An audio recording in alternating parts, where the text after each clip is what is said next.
नाही, जीवाला धोका आहे म्हणून तक्रार. निश्चित जीवाला धोका आहे, पण जीव गेला तरी 72 या महाराष्ट्रामधल्या 50 ते 60% ओबीसी भटक्या विमुक्तांचा आवाज हा लक्ष्मण हाके तसुवार सुद्धा कमी करणार नाही. तुम्हाला पोलीस स्टेशन मध्ये त्या मराठा तरुणांनी नेलं की कोणी नेलं नेमकं?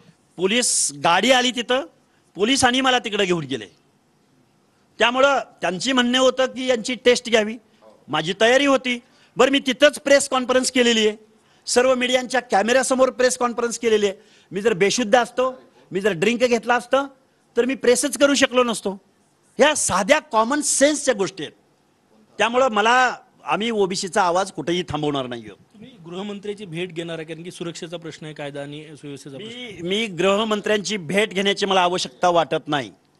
कारण प्रत्येक एसपीनं, प्रत्येक सीपीनी, मी ज्यावेळी बीड जिल्ह्यामधून ज्यावेळी मी पुण्याकडे येत होतो त्यावेळी मला पोलीस प्रोटेक्शन काही ठिकाणी भेटलंही नव्हतं, तरीही मी कुणाकडे तक्रार केलेली नाही. मी माझ्या सांगोला या माझ्या मूळ गावी गेल्यानंतर सांगोल्याचा PI मला कुठल्याही प्रकारचा रिस्पेक्ट करत नाही किंवा एकही पोलीस पाठवत नाही. सोलापूरहून फक्त एक कॅनवायची गाडी येते, तर त्या सांगोल्याच्या PIची सुद्धा चौकशी झाली पाहिजे.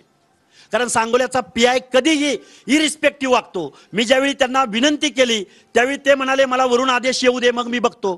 म्हणजे पोलीस डिपार्टमेंटमध्ये सुद्धा वरून डिक्लेअर होऊन सुद्धा काही अधिकारी, मी त्यांची यादी सुद्धा देईन, काही अधिकाऱ्यांनी मला प्रचंड इग्नोर करण्याचा प्रयत्न केलेला आहे. गृहमंत्री फडणवीसांच्या शहरात आहे, इथे पोलीस सुरक्षा तुमची दिलेली आहे.